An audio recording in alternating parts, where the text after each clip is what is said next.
एक छोटेसे गाव होतं जिथे एक सुंदर कुटुंब राहत होतं। त्यात एक भाव आणि एक बहीण होती। भावाचं नाव अर्जुन आणि बहिणीचं नाव पल्लवी।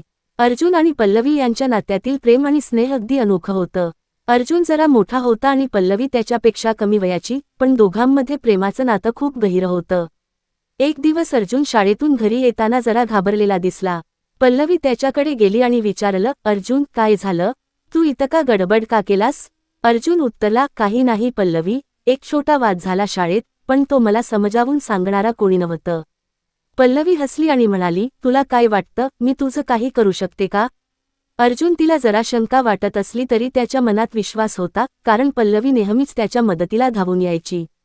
पल्लवी अर्जुनला हसवण्याच्या प्रयत्नात होती, पण तिने त्याला समजावलं आणि त्याला सांगितलं की तू जे काही करशील ते योग्य प्रकारे कर, आणि कुणी तुमच्यावर कधीही वाईट बोललं तरी त्याच्याशी तू जास्त ताण न घेता शांतपणे उत्तर दे। पल्लवीच्या या शब्दांनी अर्जुनला शांत केलं आणि त्याच्या शाळेतील समस्यांवर तो नवा दृष्टिकोन घेऊन विचार करू लागला।